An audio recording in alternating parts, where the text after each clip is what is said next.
Welcome back to Notice That, an EMDR podcast. Hey, Bridger. Hey, Jen. We are back from a long break for the summer. Yep. You've still been releasing episodes, but they're...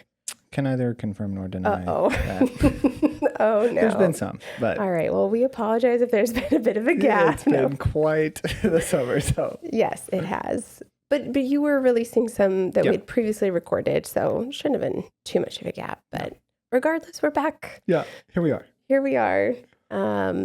We typically do kind of a check-in post-summer just to reorient to what's going on. But mostly we have some fun things we want to talk about today. Yeah, first episode back for the fall, I guess. So we'll hopefully be able to regularly record again as is planned.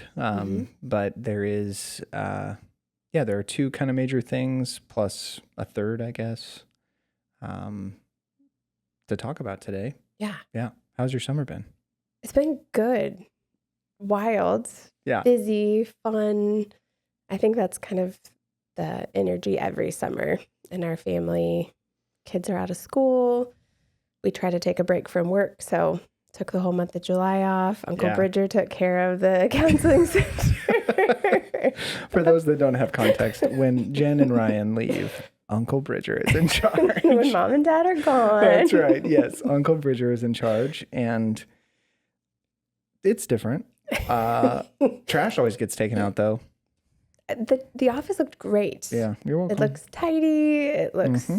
Even post-training, I came in, I was like, oh my gosh, things are a little rearranged. A rug got brought up. Yeah. Did you do that? Well, it was put in our training place, and I don't know where it originally came from.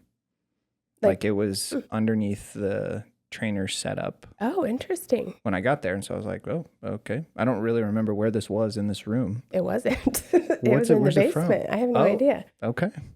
Well, but anyways, it looks great. Now there's a little rug set up. There's a little living room inside the big room. So Uncle Bridger isn't just all fun and games. Right. Not all fun and games. But a lot of fun and Frozen games. Pizza and Kool-Aid. Absolutely. 2 cups of sugar. That's right. Yes. But it's been a good summer. Yeah. Working on a special project that we've kind of talked about. But which one are you alluding to? I mean, my first one I was thinking of was the book. Oh, okay.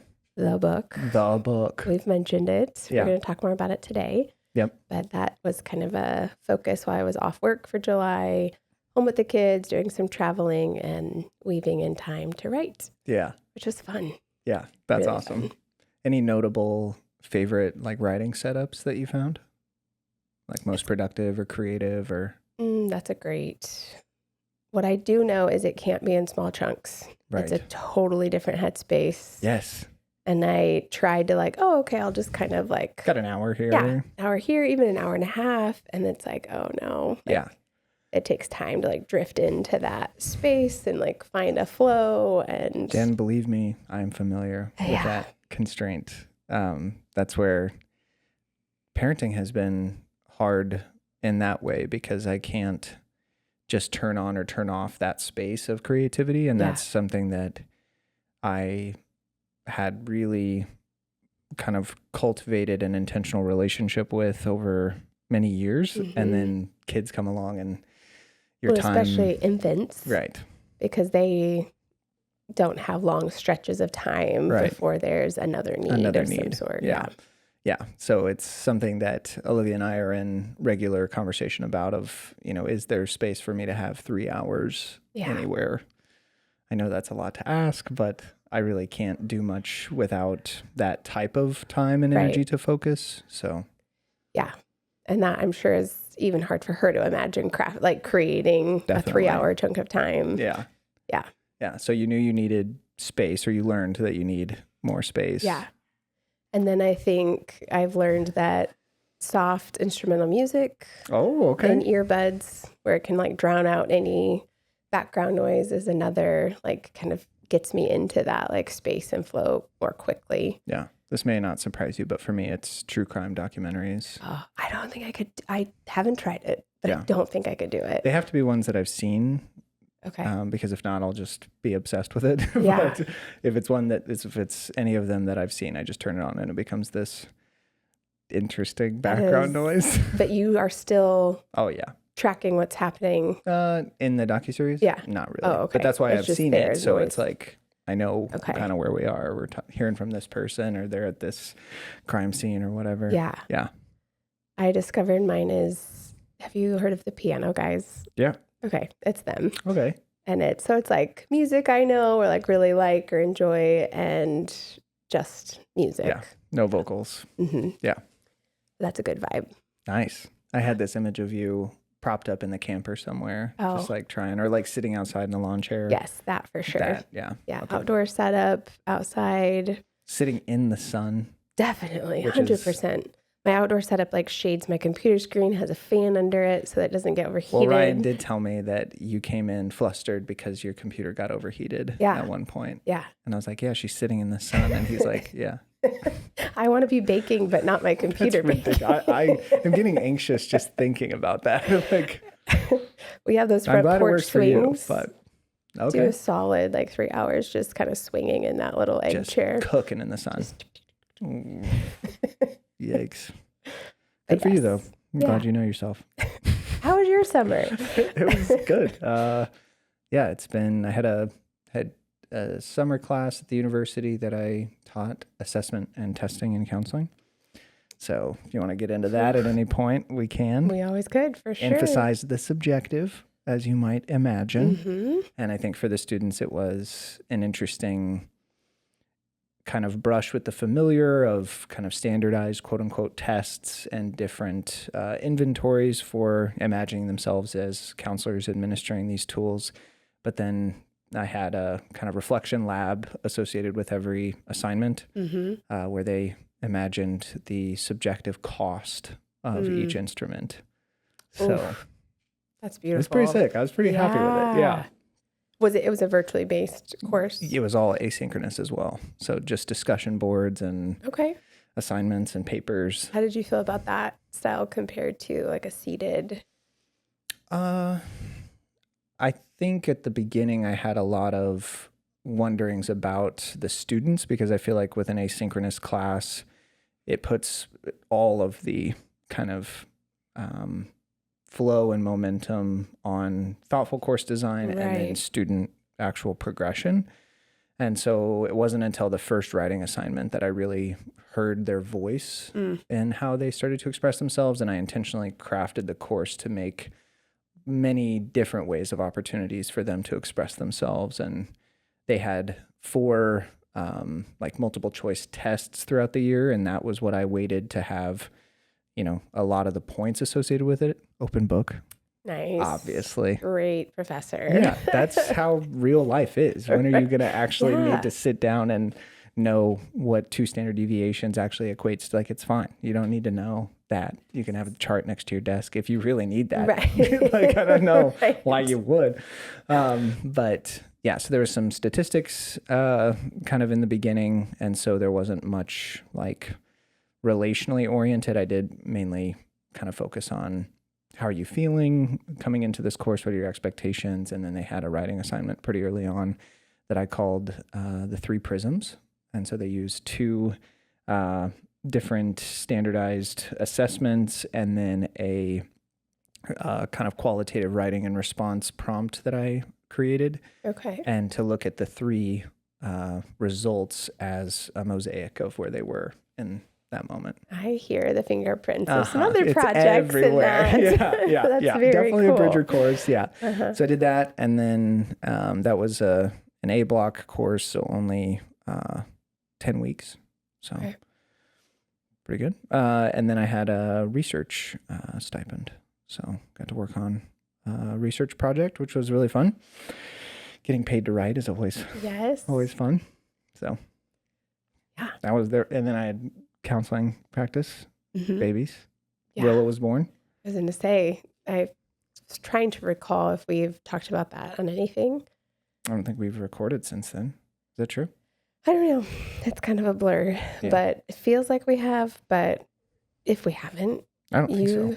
There's a new human in this world. There is. That is attached to you, yes. Olivia. Yes. Yeah. Yes. Willa Jean Falkenstein. Yes. Yeah. Man. Yeah. You've been busy. pretty fun.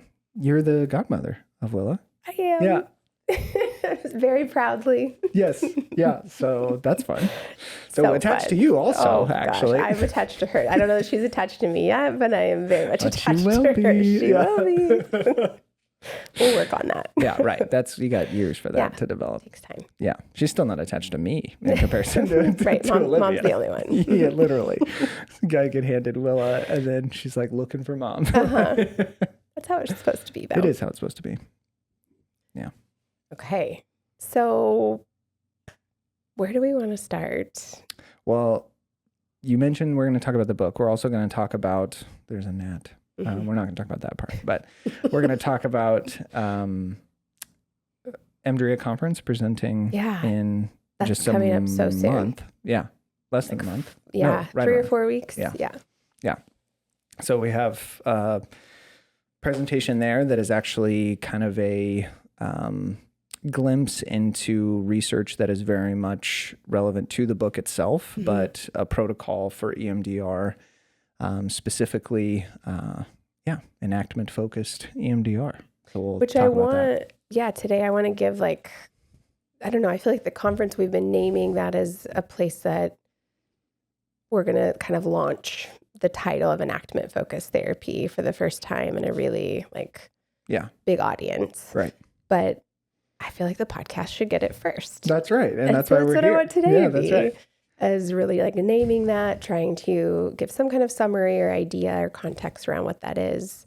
And just knowing that over the next year, however long, we'll kind of share different pieces of that throughout. Yeah. I have a feeling it'll be there for a long time. Yeah. So there's that. And then EMDR basic trainings, had one over the summer. That was really fun. Very cool to see 60 people kind of. Which that's the day Willa was born. Yeah, right. That's a little story. We should tell that story. That's a funny story. In and of itself. Yeah. Mm-hmm. Yeah. Maybe we just start there. And then we'll get into the other. And there were several things that I wanted to.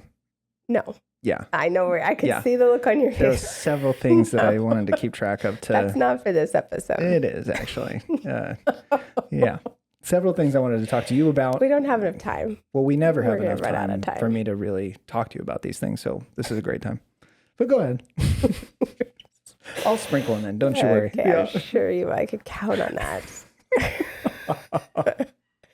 Okay, so we had at our last EMDR basic training, which this is the second one we've gotten to offer with our own curriculum. Yeah.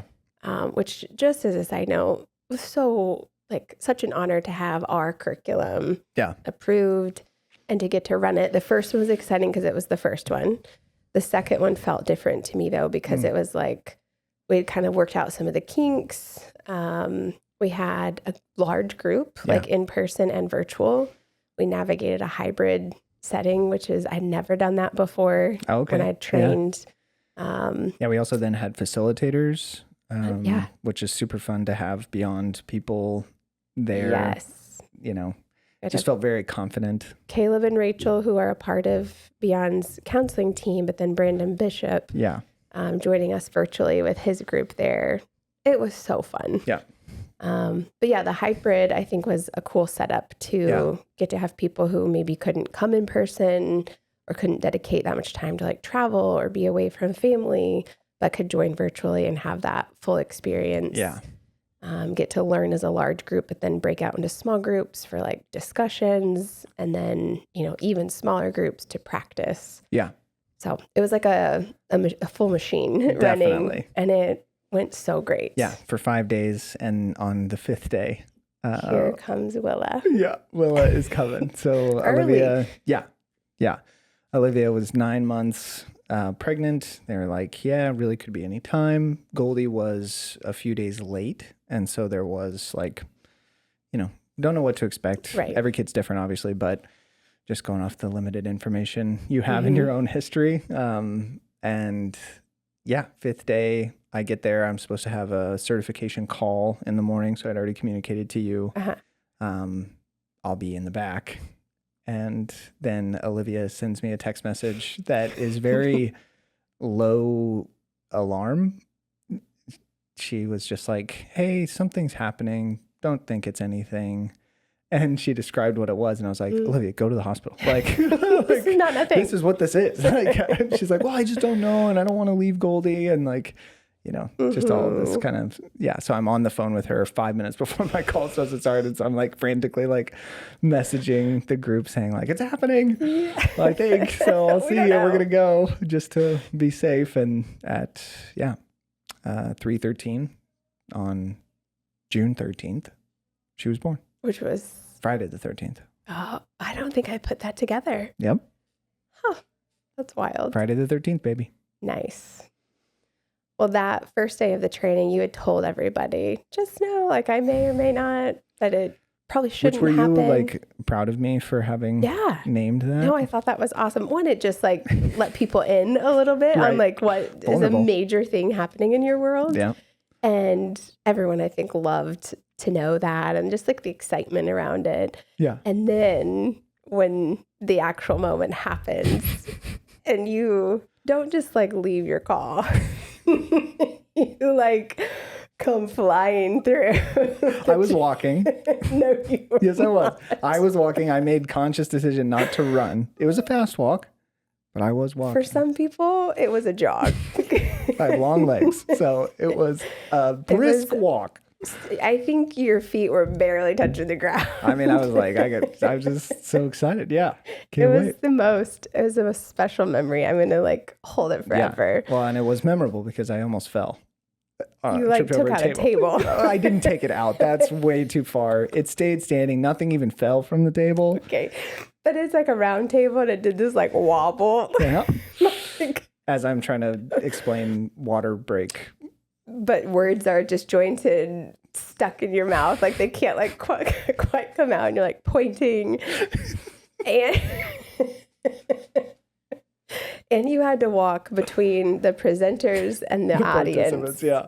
Like just walk all the way through. And then you're on camera.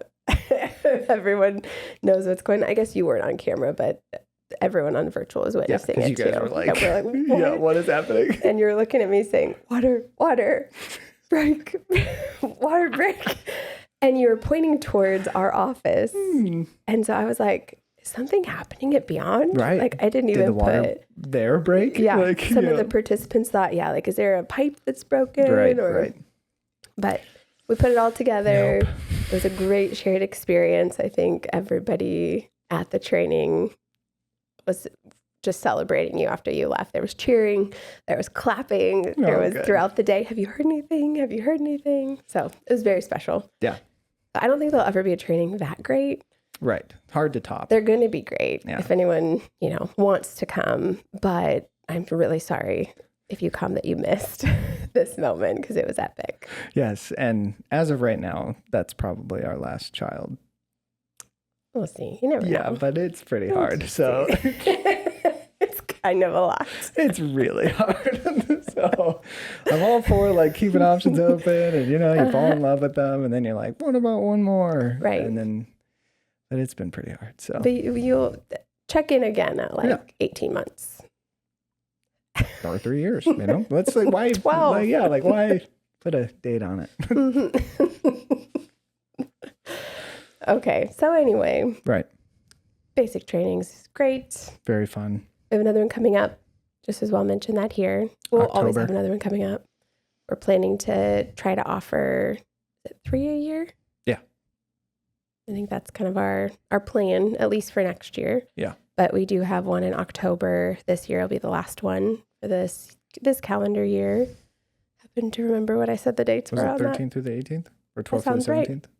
That week. Yeah. Run it in 5 days instead of 2 weekends. But yeah. Yeah. I've been doing some of the follow-up consultation from that. How are they doing? They're doing great. And it's very fun just to get the questions. A lot of them have not been trained in SIP, but they're asking questions that feel very familiar to our SIP training, like with the insight that they have. So we introduce our case conceptualization model SIP into the basic training, which I love. And it is already helping them kind of think through things and have language to explore things in their own questions, which is fascinating.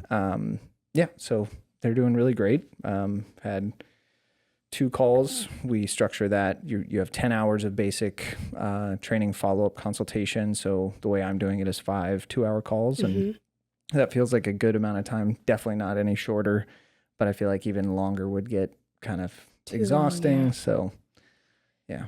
Yeah, I can say the difference of like confidence in applying EMDR at the end of this 5-day training by teaching SIP and teaching like a framework for looking at symptoms from kind of a different perspective than what a medical model looks at. Yeah. It was just incredible to compare that to like trainings I've done in the past where that wasn't taught. And just see clinicians coming out of those 5 days still intimidated of like, this is a lot. This is, a big deal to integrate. But I think I am ready for that and feeling like they really knew how to start introducing this to clients and like applying it to their cases, which was so cool to see. Yeah. Yeah. Very cool. So yeah, October 13th through the 18th or something like that. Yeah. connectbeyondhealing.com. Well, and just to plug it here, if you've already taken it, want a refresher, we had a couple of people do that on this last round. Right. You can either take the full thing again to get the practice, or you can just join virtually for the hours we're teaching and opt out for a significantly reduced rate to not be in the practice or the consultation. Yeah. And that worked really well for therapists who've been practicing but just want to hear EMDR from the perspective with the SIP case conceptualization and kind of our humanistic approach to the protocol. Yeah. I obviously remember certain things from that training.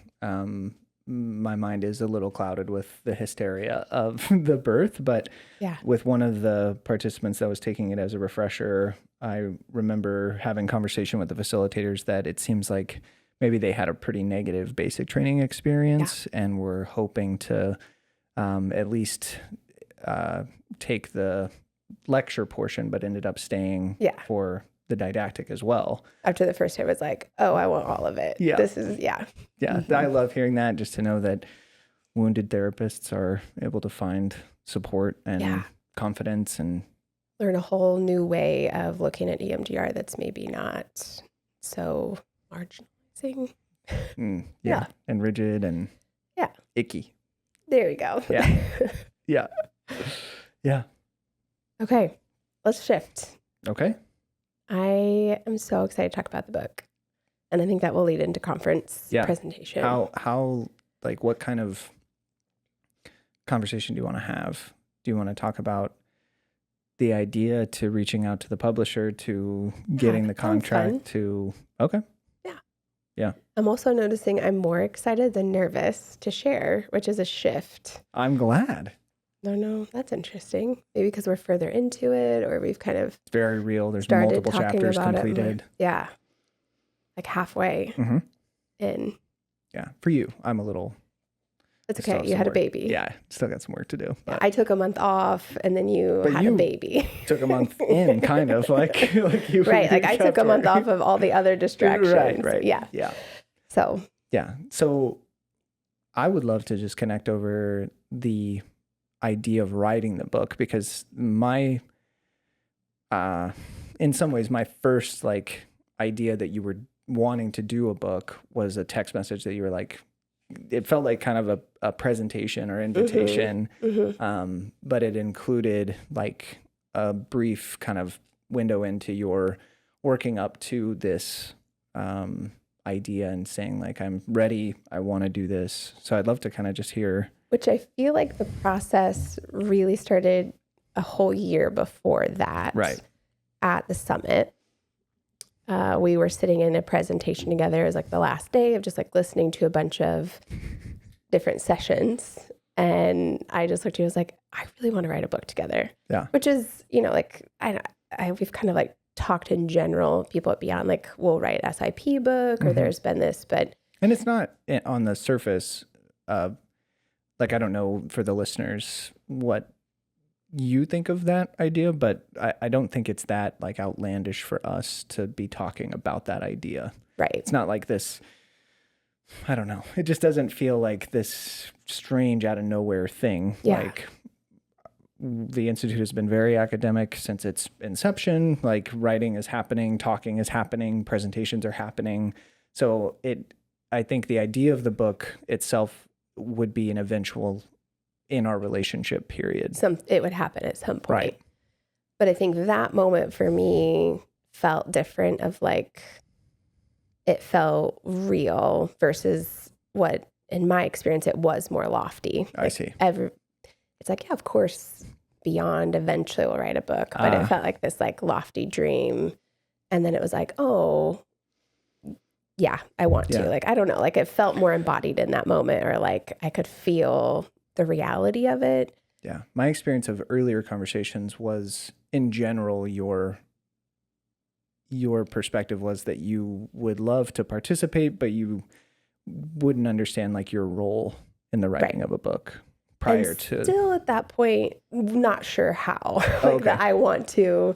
Like, I think before it was just like, I don't know that I'm cut out for that. I'm not like, I see. I can give clinical examples of things, but I don't know that I'm really like, I'm not a professional writer. I'm not really an academic. So that's been like years of growing. Well, I'm trying to work on that. So anyway.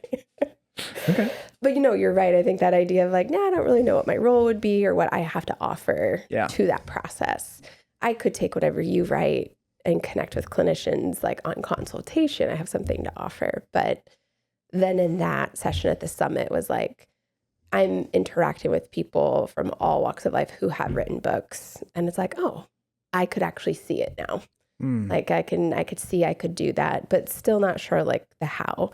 So then over that year, you and I talked about like, well, we could just record podcasts and put those through a transcription and kind of then edit and see what comes out of that. Yeah. What kind of raw ideas would make up an outline? And that felt like, okay, didn't even think that was an option, but like totally. Yeah. But where would we begin? Like there's so many things we're talking about. And then I really don't. Ryan said something one night, and it was about writing a book. He's like, you seriously need to consider that. Like, he's always been very, very encouraging. It's like, I don't know. I don't have the time. I don't know when. So I went to ChatGPT and was just like, what do I do about this idea? And just kind of like dialoguing about, here's all the insecurities I have around it. Here's where I don't think I could do it. Here's what my interests are.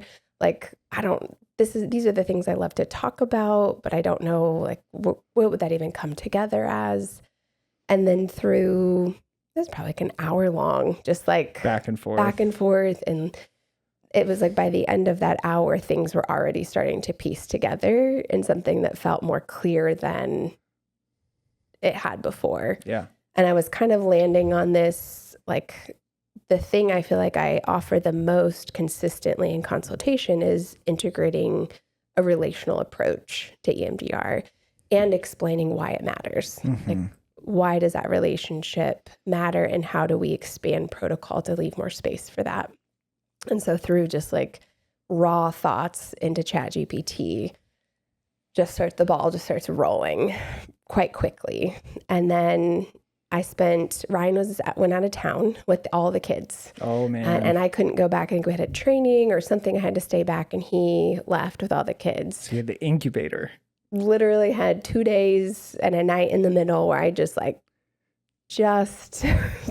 kept typing. Dang. And just putting, a bunch of thoughts into outlines and then into like summaries, and basically again, use chat as a resource to say, what does a proposal need to include? Like, what is a book proposal? I don't even know. Like, what do you even do when you want to write a book? What's the first step? Yeah. And just kind of got some guidance of like, you'll need these things in place and to have this kind of organization put together. And so just spent that weekend trying to create the pieces that would need to be put into a proposal. And then I text you like, I think I'm ready. I think it's time. And here's like the start of what I've been working on. Yeah. I think you originally used, I'll have to go back and find that text message, because I think the language you used was it was very like, like you weren't asking me to take on co-authorship, but you were just like, would really love your like help. your feedback on this. Yeah. If you want to I'd love to know feedback, what you think. Yeah, right. And if you want to write it together, I would love that. Like at the end, almost it's just like a... Well, I must not have even said it that clear because you came back in a like super supportive, encouraging, positive, and then like, and I'd really love to be a part of it if you would want me to, like same kind of like dancing energy. I'm like, obviously I want you to, like that's the whole part of this plan. Well, the way, I think I remember more clearly now because the way you had written it, I was just like, hell yeah, Jen's gonna do this, like, and this is gonna be important for her. Like, I want to support her. I don't want to just like take it over or anything like that. Okay. I very much wanted you to have your, if this was like, this is important to me to write this book, I just wanted to support you. Yeah. But then when I heard the topic of the book, I was like, I have some ideas. Yeah, there's some things that need to be cleaned up and said to the EMDR world about this. So I could just provide those thoughts if you wanted. Yeah. So then we just kind of started writing. Yeah. We found our flow and how we wanted to do that. And how do you understand your first pass at each chapter? What do you mean? Just to speak to like the flow that you just alluded to, like right now you're kind of keeping track of the outline, the chapter kind of focus, and kind of putting your experience and your making your points that you want to make into that. Then it comes to me, and we've spoken about this, maybe not as definitively, but my kind of role is to look at the literature across disciplines and weave together a relational mechanism of presenting research to the participants or to the reader. So the way like the steps go in my mind, which I love that we're talking about this because we're doing it now to 6 chapters in without like explicitly naming. But it's just been working. Is I first develop an outline for that chapter based on the arc of the book, which we already developed in the proposal. So based on the large outline, I develop a chapter outline of like what sections and kind of like finesse like the order of all of that. And then I go through and within each section, I just brain dump. Without kind of the podcast idea. Like if I were just going to talk about this without any pressure. Any pressure of what I'm going to say, how I'm going to say it. I just do like a total brain dump in one section, and then I go back and I refine that section until it's complete, and then I move on to the next section. And complete as in like I'm calling it draft 1, which is like before you touch it. So then when I have the full chapter done, I go back and review the whole thing for like cohesiveness as a whole chapter, and then send it on to you, and then you go through and add, edit, change, whatever your pieces are. And usually it like expands significantly. It's not small edits. It's your contribution, like a big piece. And then you send that back and I go through it again of what I would call like draft 3, go back through and look at those like additions and see if there's anything I would want to add or change, or we'll then maybe have discussion on like this different pieces of it. And then it sits in a folder until that like section is complete. 3 sections in the book. And we submit that for peer review. To then what will go into draft 4, and when we start incorporating like input from others. Still no poetry, but the poetry is in the peer review submission. Poetry if you looked at it. Sad. I would love a book about relationship to include something more. But there are poems, and they're included in the peer review. I haven't seen them, but because you didn't look at the email. I'll take your word for it. I don't even think you looked at the peer review document I put together. I think I did. No, you said don't send it. I want to give input on it. And then you never gave input. So I just sent it anyway. Well, that's how that goes. That's the idealism in me. It's fine. It's fine. Glad it happened. It's out there. But so that's like my process with each chapter. How are you feeling about it so far? Great. Yeah. the chapters are getting longer and longer and longer. So I can tell at the beginning, like, we're finding more of a flow of, like, I don't know, maybe it's just the content, but it is deepening. Yeah. Not just in length, but I think in depth of what these concepts are really for at this place. Because the general arc is we're trying to highlight what relationship really means inside an EMDR kind of perspective, and that includes the therapeutic relationship, but also has a unique way of conceptualizing targets, symptoms, what trauma really even is in the client. Mm-hmm. And that's kind of the introduction to the book, is kind of unveiling that EMDR is great. You know, the research is strongly supportive, and yet there are areas in the human psychodynamic where the standard 8-phase protocol either doesn't actually get to the core of the wound or leaves the therapeutic relationship without direction in kind of working through the challenges that the client has. And for us, that's where we turn to the relationship directly and conceptualize enactments, which we'll talk more about in this episode, but also the various implications that that perspective has on the application of the 8 phases in general. So I think it makes sense that I imagine we'll hit kind of this is how long these chapters will be. And it's okay that the others aren't, or that these are that this is the meat of the book. But one of the values that I am bringing to this project is that I don't just want to say what's already been said, or just in some way fail to push the conversation further. And that's a deep value that I have as a researcher and academic, is that I think especially at this kind of era of the human sciences, we really need to be addressing gaps in the literature, not just saying what's already been said in a different way. Yeah. And I mean, what I have named is, I feel like a lot of what you're adding is bringing legitimacy to what we are talking about. Like, it's not just our opinions. Right. Yes. Not just our like ideas or the ideal of what things would look like, but you're drawing from research and publications that exist and bringing together like decades or centuries worth of information and all synthesizing it in these concepts. Which does make the book unique.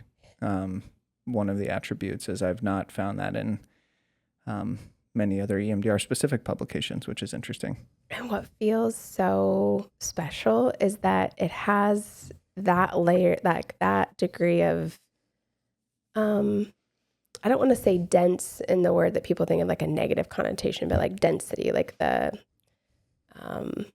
it's just like, it has that quality with also this kind of poetic, relational, friendly approach to it that doesn't feel like it has the same density, but it has like the backing and the foundation that's there. And then it's a big value that we're working to incorporate is like, can this be approachable to like any clinician at any point in their like academic journey? Yeah. One of the small examples of that for me, because some of the research oriented sections do get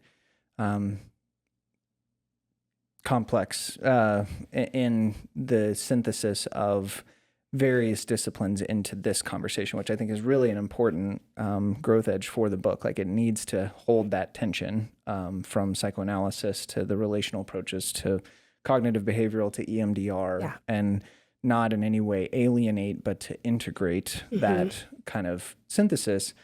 But one of the small examples of trying to make it friendly is I'm writing the author's full name, not assuming that the reader knows who, X et al. 2010 is. Like, I'm trying to introduce you to them as almost like a friend. And this group of researchers, here's their names, has been working together to try and understand these things, like more in-depth citation than just a last name and the publication year. Which I feel like even as I'm reading it, it does keeps me present in the reading more than what feels like I either have to look past it because it's going to pull me out of the reading, or I feel jolted out into like a different headspace. Yeah. Where it's kind of just like flow. But those pieces have been fun to work to incorporate, but I feel like they mirror what we do on the podcast well. Yeah. They mirror kind of what we do in our trainings well, and just trying to see that same like energy come through in a book. Yeah. And I don't know, I don't know how you'll feel with this, but you are, I think, just as nerdy as I am. Why do you say that? I just love that this is happening, this book, because I feel like, unfortunately, sometimes that like mirroring that you're talking about, like, people don't know that you're a nerd. You're a nerd. I think they know I'm a nerd. I don't think so. I think they see you as this like relational, like lovey, like very like articulate, very strong, unquestionable in many regards. But they don't see the nerdy side of I am a Savage. nerd. Yes. Yes. I'll take that as a great compliment. I would love to be just as much of a nerd as you. What does that mean? I would. I think it's an enduring quality. I think you are. Quality. That's what I'm saying. I think you're just as nerdy as I am. I just talk differently than you do sometimes. I think we discover that in our training together. We have very similar like quirks of how it's important to us. And it's definitely going to come through in this book for sure. One of the things I did want to talk to you about is I don't leave credit cards around. Okay, this has nothing to do. Okay. I can see the moment, like your face changes the moment you're about to bring up. I know. It's this very ornery look that you have. I don't know. I just think it's relevant for the listener. Yeah. Don't give Jen your credit card. So She'll Richard's lose been it. collecting a list of things to give me shit about on this podcast. For years. But you have started explicitly saving that one for the podcast. Yep. Yep. We'll talk about this on the podcast. I'm done talking about it right now. That's what I love saying. I just love the bit that it creates. Makes me so mad. Save for the podcast, I don't want to talk about this. I've only forgotten 2 credit cards since we recorded last. Jen, I want to say just kidding, crazy. but that's so real.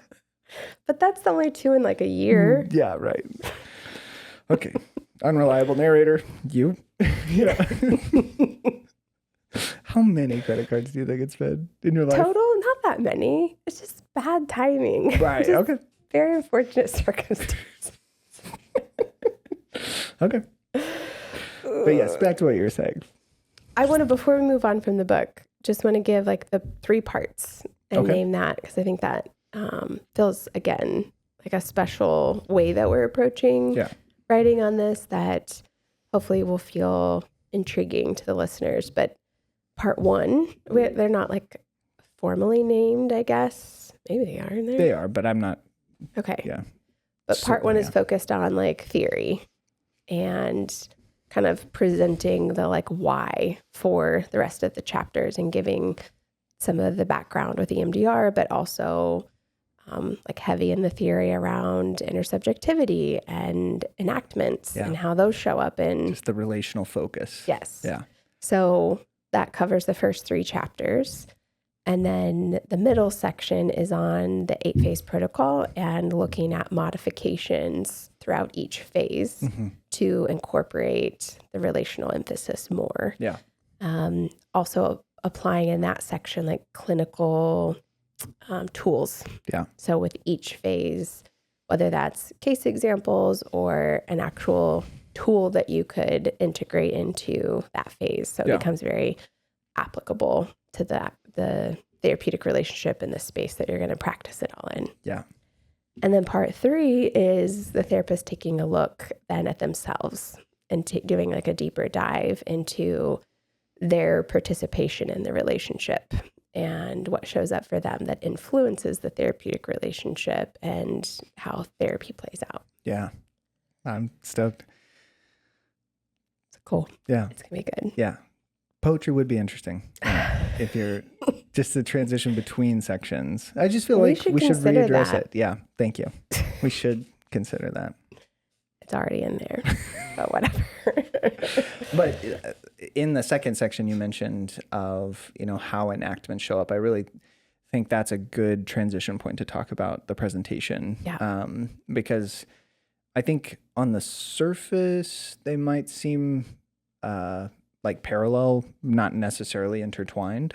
One's the relational thread, one's enactment-focused EMDR. So they're definitely related, but I think for you and I and Caleb, they very much come from the same place. So how do you want to have this conversation about EF EMDR? Well, I like the connection of it to the book in that second section. I don't even think we've fully articulated like how to say all of this, but that feels really true to me. Of enactment-focused EMDR isn't just like another scripted protocol to pick up, but it is a modification to standard protocol with a heavy emphasis in the relational component, stemming out of the theory around enactments and understanding that and the relational dynamic of therapist-client and what's playing out. And that enactment-focused EMDR is one, changing a perspective. It's a perspective shift around the relationship and what's happening there. But then we are intentionally bringing in specific modifications to the protocol. What do we need to change, which could result in a script to support you in learning that, but isn't like a rigid script integration, but specific changes that would need to happen to incorporate more of the relationship and use that as the healing component or a healing component, not just bilateral as the change or not just the 8 phases as the change, but really integrating the relationship as the component of change. Yeah. And I think just to kind of preview what the presentation will be about, because the statements that you're making, I think are, I fear a listener who may not be attuned doesn't necessarily know what we mean by like the relational focus, because it's not just, it's not attachment based EMDR. It's not looking at relationships, kind of externally. It's conceptualizing what role do relationships play in the perpetuation of traumatic experience. The presentation is entitled Enactment-Focused EMDR, targeting the space between attachment wounds. And I really feel like that captures what our focus is and why we choose to talk about enactments and relationships in the way that we do, because of the, I think, ubiquitous experience of the event itself of trauma being terrible, but one of, if not perhaps the more pervasive effects, is the ways in which the relationships tell the story of what happened to the individual. That in relationships, you can see the fingerprints of trauma, and then you get years and years of strategy development on top of that. And now as an adult walking around, having had these various experiences, there's this perpetuation compulsion that Freud talks about as a way of trying to go through a similar circumstance as maybe originally traumatized you, looking for a different outcome. But because we don't have the authenticity and integration from the wounds that actually happened, we're unable to in any way actually show up in those relationships authentically.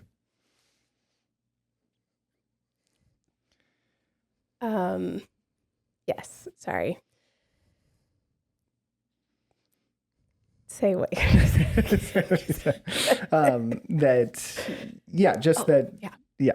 ahead. I remember. Sorry, it just took me a second, a little brain glitch. That feels like that piece of how is that going to play out in the relationships, as well as then looking at how is the therapeutic relationship a canvas that gets projected onto. So by looking at that relationship in session, we're seeing traces and breadcrumbs or signs of some of those dynamics and how they've played out. So the presentation will look at both the history of relationship outside of the therapeutic relationship, but then also looking at the relationship in session and what are the indications of these patterns that have been playing out. Yeah. And I'll say you developed some really, I think, incredible worksheets to flesh out these 3 layers of strategies that we've conceptualized to help kind of name the development of strategies, of why there may be early developed strategies to help mask insecurity or in some way compensate for an attachment rejection or something like that. But as time goes on and relationships continue, we start to see these strategies leave the primary attachment environment and go into the secondary of peer relationships and intimate relationships, of how these strategies don't just stay within their primary attachment kind of environment. Yeah. They go with the person and take on even more development that can be positive and can also leave the person in an exhausted collapse, unable to really speak to why they're feeling the way that they are, why they're trapped in this pattern of toxic relationships that they are, why their attempts to get the needs met that they have don't work. Yeah. Yeah. This, I named it earlier, but this presentation is going to be one of the first experiences where we've gotten to like share this publicly in such an articulated way. Yeah, because it's been in other workshops and trainings, like the idea. Right. We've been working on it for years at this point, but seeing it, and I think there's years to go. Like it feels so far from a finished product. Yeah. But it feels for the first time it's come together into something that is like a unit. Right. That could be shared and is being practiced and like utilized in sessions. Cohesive enough to call a protocol. Yeah. But there's still, just so much growth for it. And I think more that we'll want to do with it. Yeah. Well, and I really think that's one of the invitations we're making in the presentation, is that this is a synthesis of literature and clinical experience within the EMDR approach that needs to be applied, needs to be conceptualized from different vantage points and different relational strategies or enactments. And it is a call to the participants in that way, not to say, go out and say this script the exact same way that we wrote, but to try on. And that feels similar to how we worked on SIP and have continued to see it all evolve in its application and the way it's taught. And so it's a vulnerable way to present material, I feel like it's in its unfinished phases, but it feels honest. It feels real. Yeah. And I guess open to feedback and growth, and for people to see things that we have blinders to, we are unable to see in the work. So it feels exciting to present it at the conference. We got to present a piece of it at the EMDR Canada conference. It's developed since, even more since then. So it's more cycle polished. Cycle of repression still here, but evolved. Yeah. So we'll have that here in 4 weeks that we'll share that. Caleb is presenting with us, which will be the first conference we've done together. Yeah. Which is so exciting. Super exciting. It feels like a big kind of developmental moment. Yeah. But we get like 3 hours, which sounds like it should be a lot. Feels like nothing. Right. Like I'm feeling frantic about the time. Yeah. And like, we have a dope slideshow though. We do. But there's just so much we could say in such little time. Yeah. But I think there'll have a lot more to come from this. Oh, definitely. And Rachel gets to go too. She's been on the podcast before. Her focus on the podcast was on somatic experiencing. She won't be presenting with us on this, but she'll be attending all the sessions and consultant day, trainer day stuff. Yeah. Yeah. What are you looking forward to most? About the conference? About the trip? Oh, that's too hard to ask. I can't narrow that down. Well, just, these aren't in stone. Oh, I already know. Okay. Easy. Watching the bear with you on the plane. Number one by far. Nice. So we're going to watch an episode of The Bear. At least one. Yeah. But I have one promised. So that's top. But I think spending time with Rachel and Caleb. Ryan's going too. Yeah. Which he's gotten to travel like that. We have never done it with Caleb and Rachel before. So we traveled to Gainesville with Caleb. That's true. But that was such a different experience than what this will be though. Right. So all those days together as a team, And then we're going to meet up with some of the other consultants we've trained. So I'm excited for that. And then I think next is the big meetup we're going to do Friday night. Yeah, I'm very excited for the meetup. So if anyone's deciding whether they want to come to the conference or not, and they're like back and forth, there's going to be a really fun gathering Friday night at the hotel. Yep. In like the restaurant bar area. Yep. Do some after training drinks, appetizers, whatever. And let me tell you, if you want to see the best sides of all of us, notice that after dark will be taking place. Let's brand it. The really fun thing is we're having what's their little hors d'oeuvre drink night they're doing? Yeah. What is it? Wine and tapas. So it'll be after that. Right. So we're like... Yeah, Jen's already drunk. Stacking. God, I hope not. Really stacking the parties, really. Yeah, that's right. Keep the energy going. Yes. Yeah. That or I'll be like half asleep. Like, yeah. Oh. No, I'm a very introverted guy, so I'll probably be in the corner somewhere. But you have a very extroverted part that shows up at these conferences. I would love to talk about that with you.